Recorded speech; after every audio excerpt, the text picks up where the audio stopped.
Hello toppers, आज हम देखने वाले हैं केमिकल काइनेटिक्स वन शॉट। ये वीडियो थोड़ी सी लंबी हो सकती है। इस वीडियो में हम पूरा का पूरा चैप्टर कवर अप करने की कोशिश करेंगे और एक एक जो थ्योरी है वो हम कवर अप करेंगे। आपको स्लाइड्स भी लगवाई जाएंगी कि स्लाइड मतलब आप उनके स्क्रीनशॉट ले सकते हैं, उन्हें लर्न कर सकते हैं, साथ साथ पढ़ सकते हैं और डेरिवेशंस भी कराई जाएंगी। चलिए केमिकल काइनेटिक्स। सबसे पहले मैं ये बता दूं कि जो केमिकल काइनेटिक्स है, सबसे पहले तो इसकी ही डेफिनेशन पता होनी चाहिए कि आखिर रासायनिक बल गतिकी क्या होती है। ये आपसे क्वेश्चन पूछा जा सकता है कि रासायनिक बल गतिकी की डेफिनेशन बताइए। रासायनिक नाम से पता चल रहा है, रासायनिक और बल गतिकी। रासायनिक बल गतिकी रासायनिक विज्ञान की वह शाखा है जिसके अंतर्गत हम रासायनिक अभिक्रिया के वेग अथवा या फिर बोल दीजिए रासायनिक अभिक्रिया के वेग या उसको प्रभावित करने वाले कारकों के बारे में अध्ययन करते हैं। फिर से एक बार मेरे साथ बोलेंगे सभी बच्चे, बिल्कुल भी यहाँ वहाँ मत देखिए, यहाँ देखिए और मेरे साथ बोलिए। रासायनिक बल गतिकी रासायनिक विज्ञान की वह शाखा है जिसके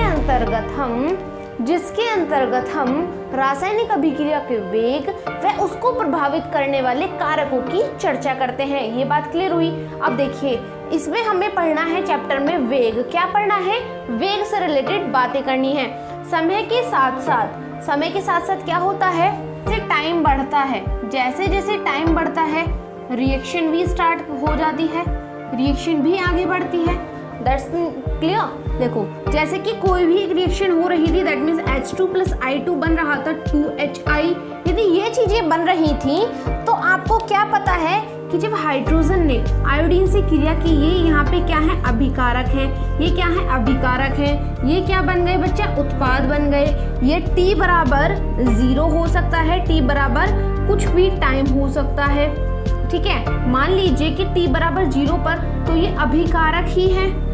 T बराबर 0 पर तो ये अभिकारक ही रहेंगे या नहीं?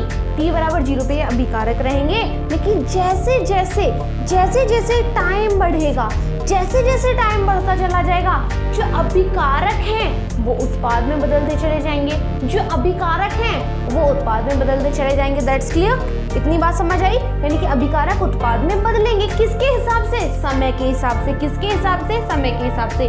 समय के साथ साथ जब अभिक्रिया, फिर से एक बार, समय के साथ साथ जब अभिक्रिया आगे बढ़ती है तो अभिकारक की सांद्रता में कमी आती है, उत्पाद की सांद्रता में वृद्धि होती है। देखिए यहाँ पे अभिकारक यहाँ पे कम होते चले जाएंगे, उत्पाद यहाँ पे आपके बढ़ते चले जाएंगे।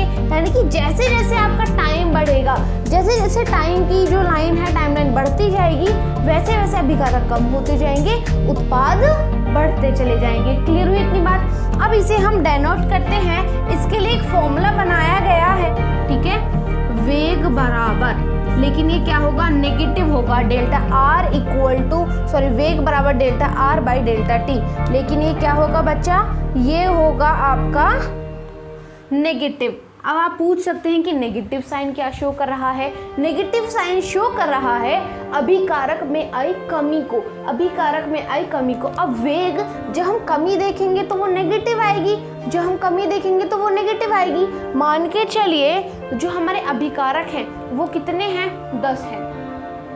उत्पाद बनने के बाद वो मान लीजिए 2 रह जाते हैं, या फिर समय के बाद T1 टाइम पे वो 10 हैं, T2 टाइम पे वो 8 रह जाते हैं, T2 टाइम पे 8 हो जाते हैं। अब उनका डिफरेंस यदि हम निकालेंगे, डेल R निकालेंगे, तब क्या आएगा, डेल R हो जाएगा 8 - 10 दैट इज इक्वल टू -2, जो कि क्या है, जब यहाँ पे -2 आ रहा है, क्या वेग कभी भी नेगेटिव हो सकता है? नहीं हो सकता। वेग नेगेटिव नहीं हो सकता। जब वेग नेगेटिव नहीं हो सकता, इसलिए यहाँ पे पहले से ऑलरेडी नेगेटिव लगाया जाता है, ताकि जो हमारी रिएक्शन है, रिएक्शन का जो वेग है, वेलोसिटी है, वो क्या रहे बच्चा, वो करेक्ट रहे। क्या रहे? करेक्ट रहे। That's clear. अब हम जब उत्पाद देखते हैं, उत्पाद के लिए होता है del P by delta T, लेकिन जो P है वो पॉजिटिव ही रहता है क्योंकि यहाँ पे ये दिखा रहा है वृद्धि को। यदि आपसे एग्जाम में पूछ लिया जाए कि ये नेगेटिव साइन क्या दिखा रहा है, तो आप बोलेंगे ये दिखा रहा है अभिकारक में आई कमी को। अभिकारक में आई कमी को क्या दिखा रहा है? अभिकारक में जो कमी आई है ये उसे दिखा रहा है, और यहाँ पे पॉजिटिव साइन होता है। आप इसे लिखें चाहे ना लिखें। आई होप आपको इतनी बातें तो समझ में आई होंगी। अब देखिए नेक्स्ट बात क्या आती है। यहाँ तक क्लियर हुआ? स्लाइड देख लीजिए, यहाँ तक की स्लाइड।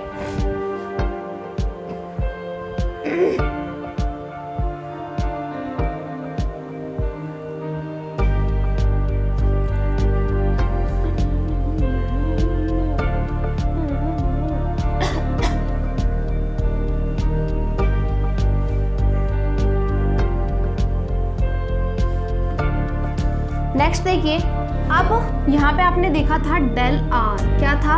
डेल आर था। आपने क्या देखा था कि ये था delta R by delta T negative sign के साथ में, यही तो था। वेग बराबर ये था। बात समझ आई? अब डेल आर है यहाँ पे, इसे क्या लिखेंगे? इसे आप लिखेंगे R2 minus R1 by T2 minus T1, T2 minus T1। यहाँ पे लगाएंगे आप नेगेटिव साइन। अब इसी तरीके से क्या था? Del P by del T था, इसको क्या लिखेंगे आप? वेग बराबर ये हो जाएगा P2 minus T1 divided by T2 minus T1। यहाँ पे पॉजिटिव साइन ही रहेगा। यहाँ पे जो P2 है वो क्या दिखा रहा है? यानी कि यदि प्रोडक्ट पहले मतलब इतना बना है T2 टाइम पे, मतलब एक टाइम में T1, एक टाइम में T2, एक टाइम में T3, इस तरीके से टाइम है। ये सेकंड्स में हो सकता है, मिनट्स में हो सकता है, कुछ भी हो सकता है। अब देखो जब जैसे जैसे टाइम बढ़ेगा, जैसे जैसे टाइम बढ़ता चला जाएगा, प्रोडक्ट अपने मतलब फाइनल प्रोडक्ट की तरफ चलता चला जाएगा। मतलब ऐसा है कि उत्पाद बनना स्टार्ट हो रहा है, उत्पाद बनना स्टार्ट होगा, और एक टाइम ऐसा आएगा जब उत्पाद बन चुका होगा। तो ये वे टाइम है, और टी टाइम क्या है? जब उत्पाद बन जाएगा। तो T1 टाइम जो है, T1 टाइम जो कोई भी आप लेंगे उसको लेंगे P2, वहाँ पे जो प्रोडक्ट होगा वो होगा बच्चा आपका P1, और जो T टाइम पे यानी कि फाइनल प्रोडक्ट जो जिसे आप मानेंगे T2, T3 को मान लीजिए, T2 को, वो क्वेश्चन के हिसाब से आपको पता चलेगा कि क्या मानना है, उसके हिसाब से क्या लेंगे आप? P2 लेंगे। That's clear. इसी तरीके से R में होने वाला है। बात समझ आई? अब हम देख लेते हैं कि रासायनिक अभिक्रिया के वेग को आप कैसे डिफाइन करेंगे। डेफिनेशन से मतलब फॉर्मूले से पता चल रहा है, एकांक समय में किसी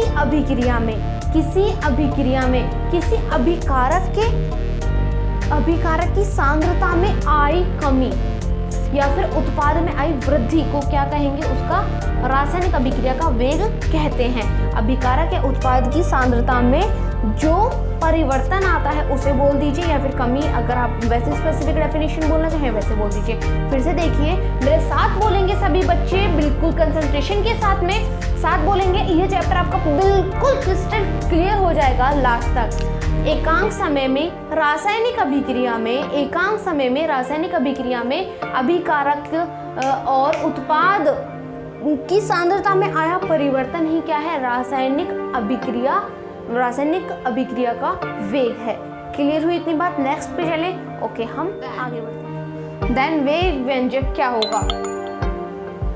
जब आप वेग व्यंजक निकालेंगे तो स्टोइचियोमेट्रिक गुणांक जो आपको दिख रहा है यहाँ पे A, small a, B, C, D, इस तरीके से निकालेंगे। डिवाइडेड बाई डेल्टा T लिखेंगे, नेगेटिव साइन साथ में आएगा, और 1/a यानी कि डिवाइड लगाना होता है स्टोइचियोमेट्रिक गुणांक से। क्यों लगाना होता है स्टोइचियोमेट्रिक गुणांक से डिवाइड? क्योंकि ये तो जैसे कि H2 plus I2 that is equal to 2HI, यहाँ पे ये दुगनी रफ्तार से बन रहा है, तो इसे बैलेंस करने के लिए हमें डिवाइड देना होता है। बात समझ आई या नहीं आई? यदि नहीं आई तो डिस्क्रिप्शन में लिंक है, पूरी की पूरी प्लेलिस्ट बनी हुई है इस चैप्टर से रिलेटेड, एक एक बात डेप्थ में मैंने डिस्कस कर रखी है, वहां से जाके आप देख लेना। यहाँ तो थोड़ा सा स्पीड फास्ट रखनी ही पड़ेगी। अब समझ आया कि 1/a, फिर से समझा देती हूँ कि यहाँ पे ये दुगनी रफ्तार से बन रहा है, तो इसे बैलेंस करने के लिए हमें डिवाइड भी लगाना पड़ता है ताकि ये HI ही रहे। समझ आई ये बात। अब देखो इस तरीके से यदि आप b के लिए लिखेंगे तो लिखेंगे 1 - b, this is equal to delta b by 3 delta t। इस तरीके से c के लिए लिखेंगे तो आपको नेगेटिव साइन नहीं लगाना, d के लिए लिखेंगे और ये सारी चीजें इक्वल होंगी आपस में। बात क्लियर हुई। अब हम नेक्स्ट बात पे बढ़ते हैं। नेक्स्ट देखिए क्या है। माना एक अभिक्रिया यही है AA + BB CC + DD, वो समानुपाती होता है।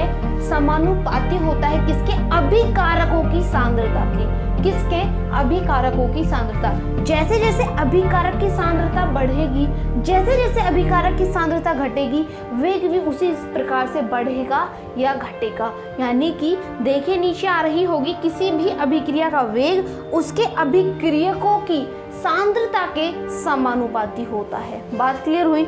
देखिए आगे, यानी कि किसी रासायनिक अभिक्रिया का वेग उसकी अभिकारकों की सांद्रता के मतलब सांद्रता के गुणनफल व उनकी कुछ घातांकों के समानुपाती होता है।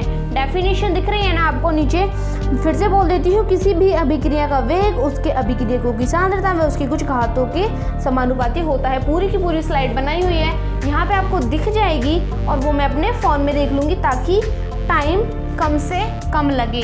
जैसे यहाँ पे x व y है, x व y है। यहाँ पे x व y जो हैं ये आपके A B C D ये जो है रासायनिक समीकरण मितीय गुणांक, इनके बराबर हो भी सकते हैं और नहीं भी। इन्हें प्रायोगिक तौर पर क्या किया जाता है? पता किया जाता है।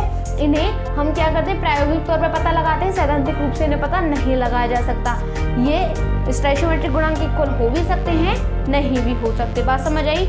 x व y का जो योग है, अब हम क्या देखें?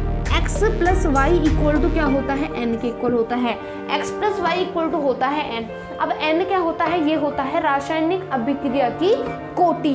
रासायनिक अभिक्रिया की कोटि को डिफाइन किया जाता है x व y के योग के रूप में। डेफिनेशन देखिए, x व y का योग n के बराबर होता है और इसे साथ साथ बोलिए, और इसे यहाँ से देख के बोलिए, अभिक्रिया की कोटि के नाम से जाना जाता है तथा इसे प्रायोगिक रूप से निकाला जाता है।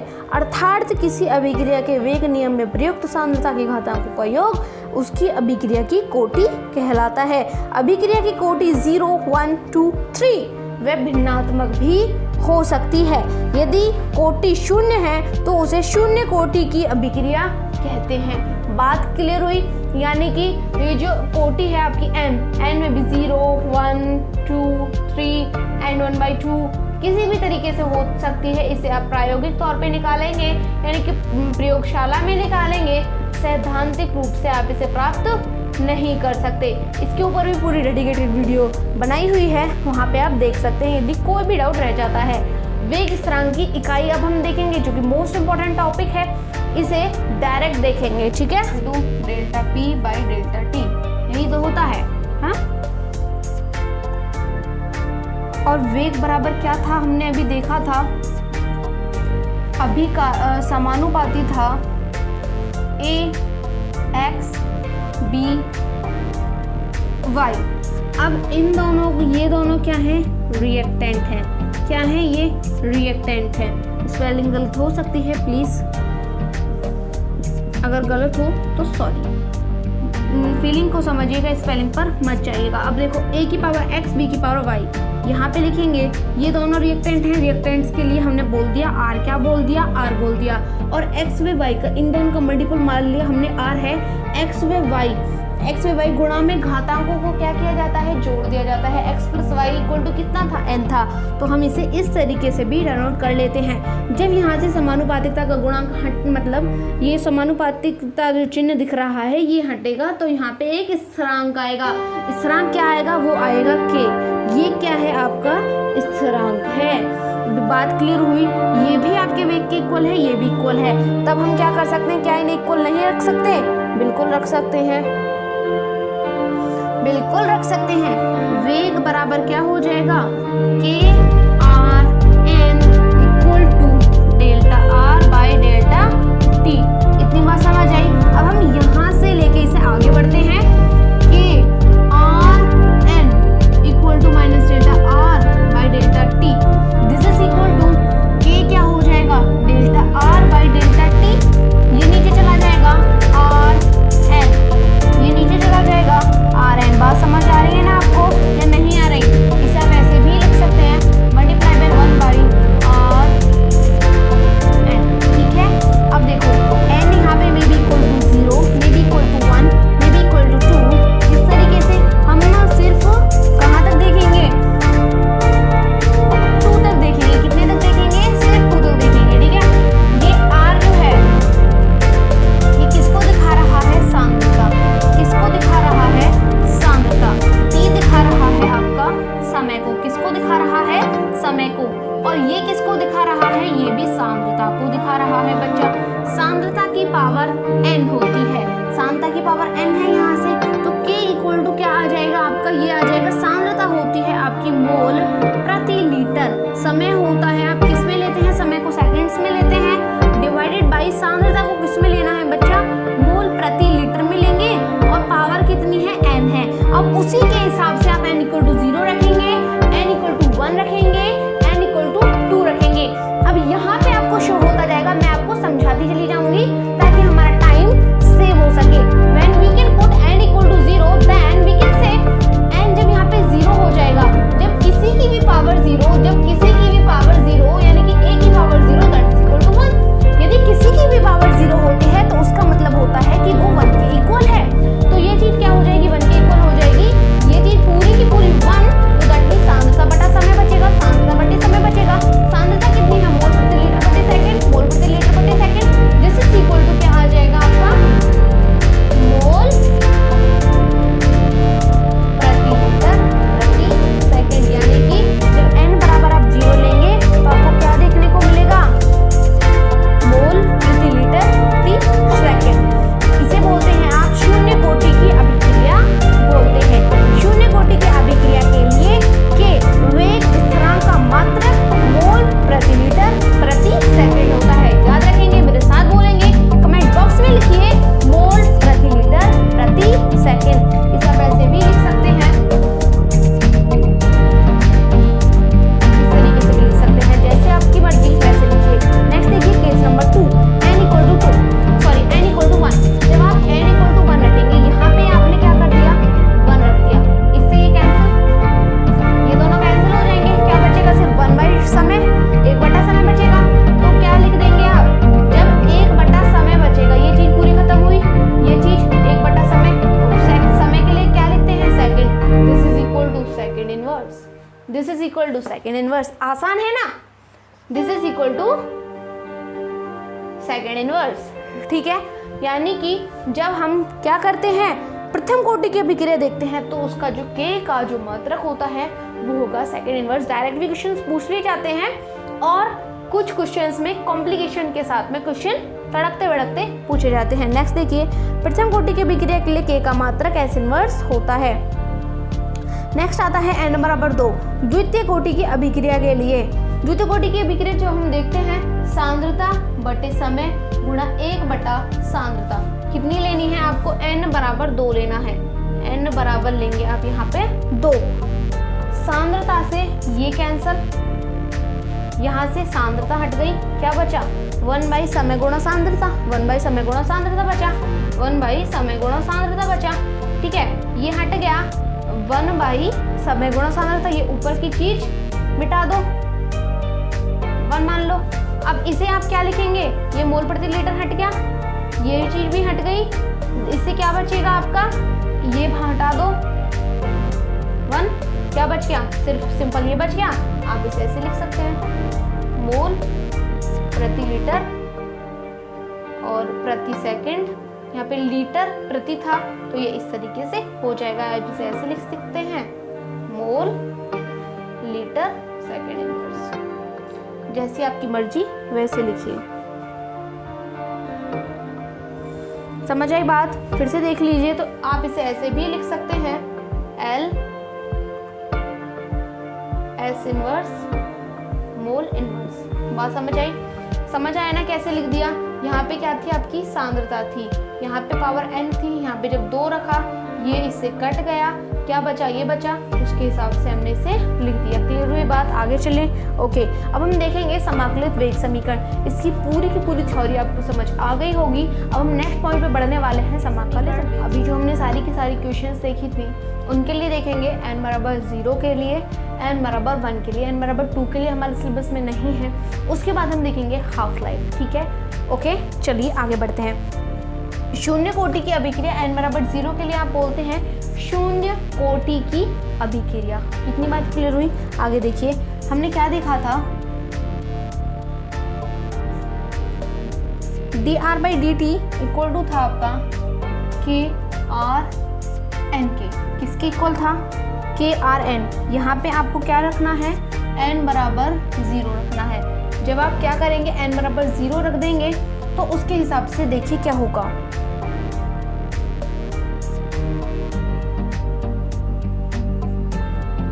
dr/dt इक्वल टू n बराबर 0 रख दिया, this equal to k/0।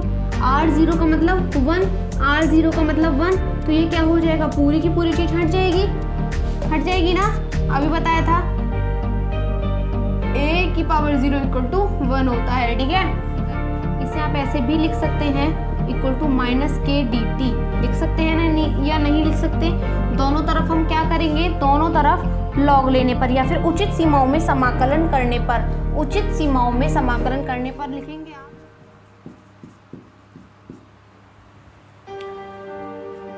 dr equal to -k/dt। अब देखो ये जो रिएक्शन है ये किस तरीके से हुई होगी, ध्यान से समझना, बिल्कुल ध्यान से। माना एक टाइम है आपका t, दूसरे मार्कर से लिख लेते हैं, माना t समय पर t बराबर 0 है, मतलब एक टाइम t को हम मान रहे हैं पहले 0, क्या मान रहे हैं? 0 मान रहे हैं। उसके बाद हमें टाइम जो है वो हो जाता है t, कितना हो जाता है? t हो जाता है, यानी कि जिस पे रिएक्शन स्टार्ट हुई है वो है 0 सेकेंड्स, और जब रिएक्शन स्टार्ट हो गई खत्म हो गई वो है t सेकेंड्स। इतनी बात क्लियर हुई? उस पे जो हमें रिएक्टेंट दिख रहा है, मान लीजिए R0 है, मान लीजिए R0 है, रिएक्टेंट कितना है? R0 है। ठीक है, अब और RT पर जो क्या हो रहा है, मतलब जब t समय हो चुका है वो मान लीजिए R है, कितना मान लीजिए?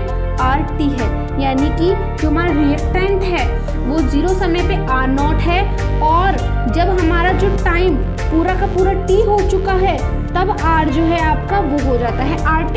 उसी हिसाब से समाकलन करेंगे, दोनों तरफ समाकलन का चिन्ह लगाएंगे इस तरीके से, और वैल्यूज रखेंगे t, मतलब यहाँ पे जो दिख रहा है d के साथ में जो होता है ये चीजें, ये d के साथ में जो चीजें हैं उनके हिसाब से समाकलन की लिमिट लगाई जाती है।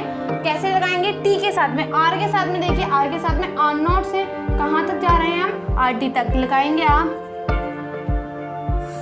ऊपर लिखी जाती है जहाँ जा रहे हो, जहाँ से जा रहे हो वो नीचे लिखी जाती है k/dt, t कहाँ से? 0 से t। बात समझ आई? इतनी क्लियर? अब देखो dr है, R0 RT। नेक्स्ट यहाँ पे k कांस्टेंट टर्म है वो बाहर आ जाएगा, dt 0 से t। अब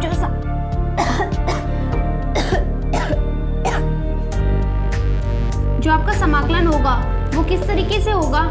यहाँ देखिएगा, dx होता है x, dy होता है y का समाकलन, इस तरीके से dt होगा t, dr होगा r।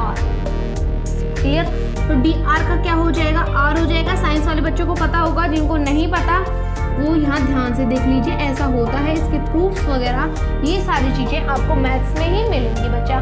ठीक है, अब देखो dt है, dt को क्या लिख दोगे आप, इसके हिसाब से पैटर्न देके t लिख दोगे, और लिमिट क्या होगी 0 से t जाएगी, लिमिट माइनस के बाहर है, माइनस के बाहर है। अब नेक्स्ट फॉर्मूला होता है आपका, जो ऊपर लिमिट लिखी होती है उसकी वैल्यू यहाँ पे रखते हैं, जो नीचे वैल्यू लिखी होती है उसकी वैल्यू, मतलब जो नीचे लिमिट लगी होती है उसकी वैल्यू यहाँ पे रखते हैं और इन्हें माइनस कर देते हैं, यानी कि upper limit minus lower limit, upper limit minus lower limit.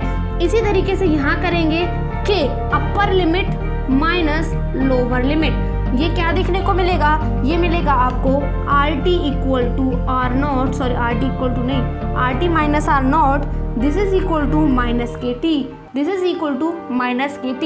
इसे आप क्या लिखेंगे RT, आप ऐसे ले जा सकते हैं, तो ये देखने को मिलेगा बच्चा आपको RT KT plus R naught negative sign. आप इसे ऐसे भी लिख सकते हैं, this is equal to RT equal to R naught minus KT। बात समझ आ गई, क्लियर हो गई ना इतनी बात, ये बातें समझ आ रही हैं, यानी कि कैसे हम लेकर के चले और हमें ये चीज़ मिल गई। अब हम इसकी कंपैरिजन करेंगे y is equal to C plus M X से, किससे करेंगे comparison, y is equal to C plus M X से।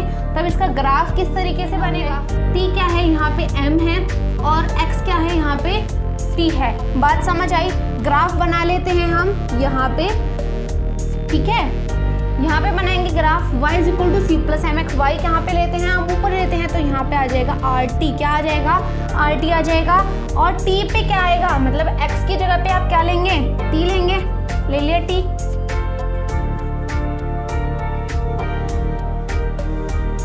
ठीक है, ओके, R नॉट क्या है आपका c है, R नॉट इस तरीके से R नॉट हो गया। नेक्स्ट देखिए, जब ये नेगेटिव है, यदि k आपका नेगेटिव होता है तो ग्राफ जाता है आपका नीचे, ग्राफ जाता है नीचे। यदि ये पॉजिटिव होता तो ग्राफ आपका इस तरीके से होता, लेकिन ये क्या है नेगेटिव है तो ग्राफ है आपका नीचे की तरफ, नीचे की तरफ देखने को मिलेगा। ये c को दिखा रहा है जो कि क्या है आपका m इज इक्वल टू यहाँ पे माइनस k है, इस तरीके से आपका ग्राफ हो जाएगा। आई होप आपको ये पूरा का पूरा समझ आया है, स्क्रीनशॉट लीजिए। इसके बाद हम बढ़ते हैं प्रथम कोटि की अभिक्रिया की तरफ। यहाँ पे क्या रख देंगे आप, सिर्फ सिंपली 1 रख देंगे, क्या रख देंगे 1 रख देंगे। इसे आप क्या लिखेंगे dr/dt equal to k r n की जगह 1 रखना है r1। क्लियर हुई इतनी बात। अब इसे रीअरेंज करेंगे आप, जब इसे रीअरेंज करेंगे तो क्या देखने को मिलेगा आपको, r यहाँ पे है, r यहाँ पे है, इसे कैसे रीअरेंज कर सकते हैं,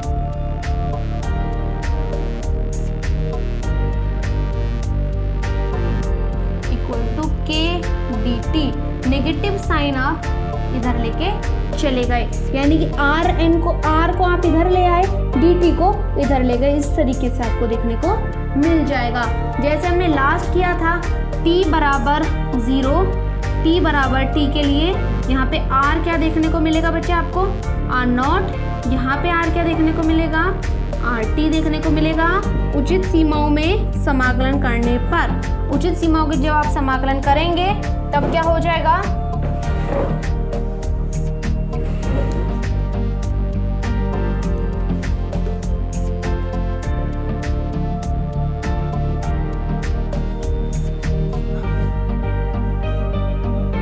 dr/r इक्वल टू क्या है इधर k dt है, नेगेटिव साइन के साथ में है, 0 से t जो आपको समझाया था अभी उसी के हिसाब से लिमिट लगा रही हूँ।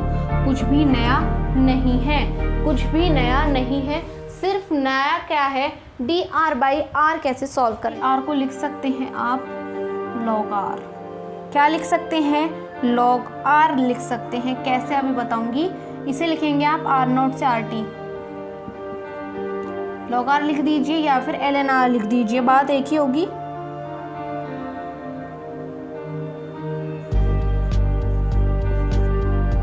इक्वल टू k और dt के लिए आप क्या लिख देंगे t, 0 से t लगेगी लिमिट। देखो जैसे आपका लास्ट था लास्ट में क्या था, x वो मतलब dx को क्या लिख रहे थे आप, x लिख रहे थे।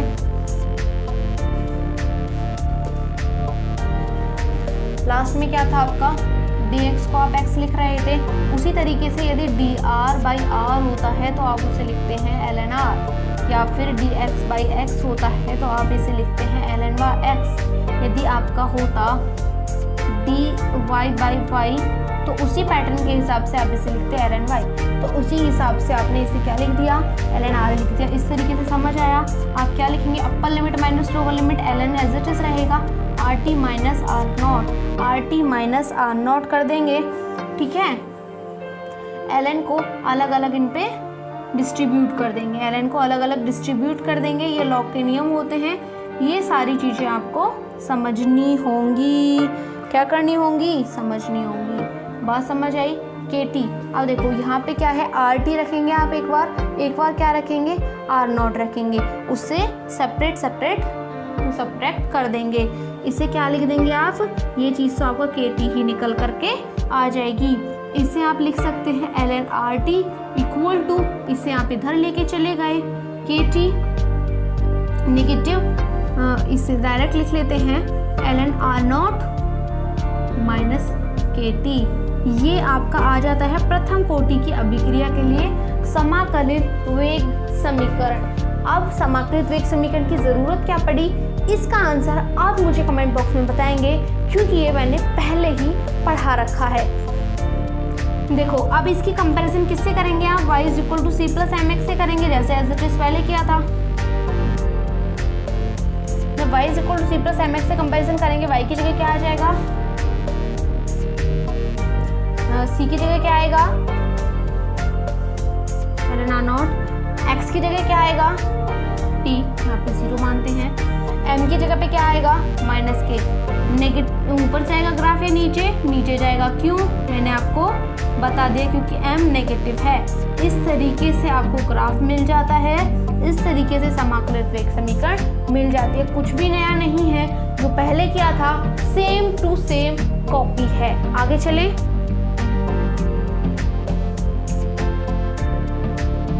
नेक्स्ट पॉइंट आता है हमारा हाफ लाइफ। क्या आता है, हाफ लाइफ। सबसे पहले हम डेफिनेशन देख लेते हैं, उसके बाद हम देखेंगे प्राथमिक कोटि की अभिक्रिया के लिए हाफ लाइफ कैसे डिफाइन की जाती है, शून्य कोटि की अभिक्रिया के लिए जो हाफ लाइफ है वो कैसे डिफाइन की जाती है। प्राथमिक, जैसे कि नाम से पता चल रहा है, हाफ लाइफ यानी कि कोई चीज क्या हो रही है, यहाँ पे आधी हो रही है। क्या हो रही है, आधी यहाँ पे किसी चीज की बात हो रही है, यानी लाइफ नाम से पता चल रहा है, यानी कि कोई ना कोई चीज तो यहाँ पे आधी हो रही है, कोई ना कोई चीज यहाँ पे आधी हो रही है। क्लियर हो इतनी बात। यानी कि रासायनिक अभिक्रिया के पॉइंट ऑफ व्यू से यदि इसे देखें तो क्या होगा, तो रासायनिक अभिक्रिया में जो अभिक्रियक होता है, क्या होता है, रिएक्टेंट जो होता है, अभिक्रियक जो होता है, उसकी सांद्रता को आधा होने में जितना समय लगता है उसे ही क्या बोलते हैं, हाफ लाइफ, या फिर आप बोलेंगे अर्ध आयु। क्या बोलेंगे, अर्ध आयु बोलेंगे। अब हम देखते हैं शून्य कोटि की अभिक्रिया के लिए अर्धायु कैसे डिफाइन की जाती है। जैसे कि आपको पता है, देखो जैसा वहां पे था सेम टू सेम ऐसा ही है, बहुत सिंपल है, बिल्कुल भी हार्ड नहीं है, लेकिन ये बहुत इंपॉर्टेंट है बच्चा, ये एग्जाम में पूछ लिया जाता है। t बराबर 0 है, t बराबर 0 है, यहाँ पे r0 मतलब जो r है वो r0 ही रहेगा जैसे पहले था, लेकिन यहाँ पे t जो है वो आधा हो रहा है, t आधा हो जाएगा, यानी कि कोई रिएक्शन है, ये पूरी की पूरी टाइमलाइन है, इस रिएक्शन की पूरी टाइमलाइन है, यहाँ तक पहुँचने में तो इसे लग रहा है t टाइम, यहाँ तक पहुँचने में आधा, पहुँचने में तो आधा ही समय लगेगा ना, तो वही सेम बात हो रही है यहाँ पे। RT क्या हो जाएगा, रिएक्टेंट भी आधा हो जाएगा, यानी कि R0/RT। देखिए टाइमलाइन मतलब ये है हमारा रिएक्टेंट, यहाँ पे R0 है, यहाँ पे RT है, इसके बीच में हमें इसकी आधी क्या देखनी है कि ये आधा कब हो रहा है, वही चीज आपकी दिस वन है। इसे आप डिनोट करेंगे R0/2 से, इसे आप डिनोट करेंगे T हाफ से। इसे आप ऐसे मत लिख देना, गलत हो जाएगा। इसे कैसे लिखेंगे आप, ये सही होगा। क्लियर हो इतनी बात। आगे RT क्या है आपका, R0/2 है, आई बात। आर नॉट क्या है, R naught as it is रहेगा। के क्या है, के एज इट इज रहेगा। टी क्या मिल रहा है, टी हाफ मिल रहा है, टी हाफ मिला। उसी के हिसाब से देखिए इसे आप रीअरेंज करेंगे, आर नॉट को आर नॉट के पास ले जाएंगे। जब आप इसे रीअरेंज करेंगे तो आपको देखने को मिलेगी इक्वेशन, मतलब equation equal to R naught minus R naught by 2। एक में से आधा घटाओगे, एक में से आधा घटाओगे, क्या बचेगा, आधा बचेगा। क्या बचेगा, आधा बचेगा। देखो आर, अभी बताती हूँ कैसे हुआ। आर नॉट कॉमन लीजिए, 1 माइनस 1/2 that is equal to 1/2 K T half. K T half equal to क्या होगा, आर नॉट बाई 2 होगा। जब टी हाफ, अब यहाँ पे आपको क्या देखना है, सिर्फ टी हाफ की वैल्यू देखेंगे तो टी हाफ क्या आ जाएगा आपका, टी हाफ आ जाएगा। इसे इधर ले जाइए के ये चीज आपकी आ गई, दिस वन टी हाफ आपको मिल गया के आर नॉट बाई 2, के are naught by 2।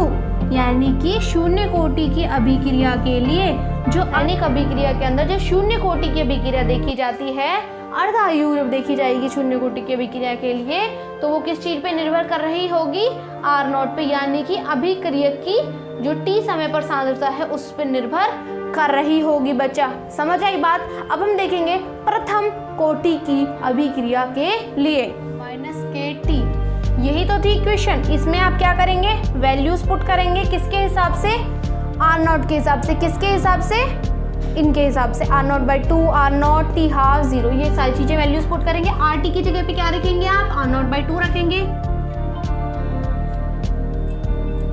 L N R naught as it is रहेगा। टी की जगह पे क्या रखेंगे आप, टी हाफ रखेंगे।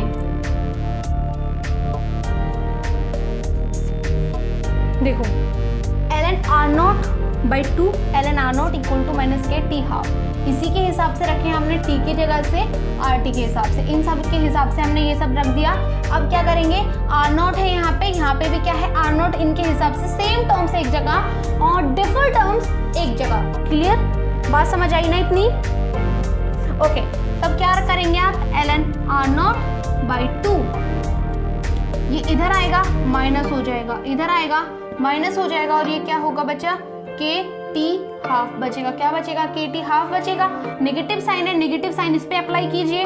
नेगेटिव साइन जब आप इस पे अप्लाई करेंगे तो क्या हो जाएगा, L N R naught minus L N R naught by 2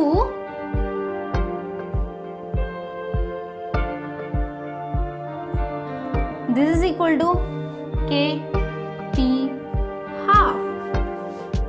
negative sign जब अप्लाई करेंगे, नेगेटिव की मल्टीप्लाई दोनों तरफ करेंगे, ये चीज नेगेटिव हो जाएगी, नेगेटिव है नेगेटिव से पॉजिटिव हो जाएगा। तो वो चीज मैंने यहाँ पे लिख दी है। बच्चा समझ आया ना। अब देखो L N R naught by 2, जब लॉग में हम क्या करते हैं, यहाँ बता देती हूँ, जब लॉग में कोई चीज घटाई जाती है तब वो क्या चली जाती है, डिवाइड में चली जाती है। इसे हम लिख देते हैं इस तरीके से। कैसे लिख देते हैं, इस तरीके से। तो आप क्या लिखेंगे, L N R naught by 2 होगा। This is equal to K T half बचेगा। क्या बचेगा, के टी हाफ बचेगा। इतनी बात समझ आई। अब देखो आर नॉट से आर नॉट कैंसिल आउट हो जाएगा, 2 ऊपर चला जाएगा।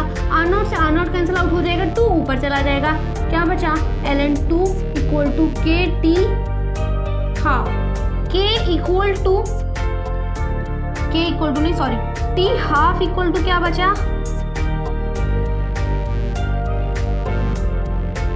एल एन 2 बाई के। क्या बचा, एल एन 2 बाई के। इसके आगे की प्रोसेस क्या है, देखो T half equal to L N 2 by K. अब एल एन 2 जो है, इसे एल एन है यहाँ पे, एल एन, इसे आप चेंज कर सकते हैं किसमें, लॉग में। किसमें चेंज कर सकते हैं, लॉग में। लॉग में चेंज करने के लिए आपको क्या करना होगा, 2.303 की मल्टीप्लाई करनी होगी। क्या करनी होगी, 2.303 की मल्टीप्लाई करोगे, 2.303 multiply by log 2 divided by के। क्या करेंगे, log 2 डिवाइडेड बाई के। बात समझ आई, ओके। कि ये कोई कांस्टेंट वैल्यू है। log 2 की वैल्यू क्या होती है? log 2 की वैल्यू होती है 0.301 होती है वैल्यू 2.303 डिवाइडेड बाई के। मैं यहाँ पे लिख देती हूँ, जो आप स्क्रीनशॉट लो तो आपको क्लियर हो जाए।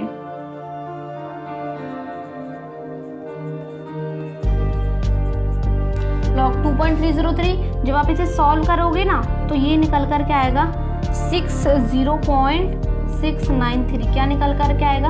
0.693 डिवाइडेड बाई के। दिख रहा है ना आपको? यदि ना दिख रहा हो तो मैं यहाँ लिख देती हूँ, कभी फ्रेम में कट हो गया हो, डिवाइडेड बाई के। इससे आपको क्या अंदाजा लग रहा है? इससे मुझे बताइए क्या अंदाजा लग रहा है? इससे पता चल रहा है यानी कि ये क्या है? T half. किसके लिए? जब हम n बराबर 1 के लिए टी हाफ देखते हैं तो वो किसी भी चीज़ पर डिपेंड नहीं करती, वो एक कांस्टेंट वैल्यू होती है। क्या होती है? कांस्टेंट वैल्यू होती है। आई होप आपको यहाँ तक समझ में आया है। इसके बाद हम देखेंगे छद्म कोटि की अभिक्रिया। समझ में आया है? इससे नेक्स्ट वाला पॉइंट होने वाला है हमारा छद्म कोटि की अभिक्रिया। तो आगे चलते हैं।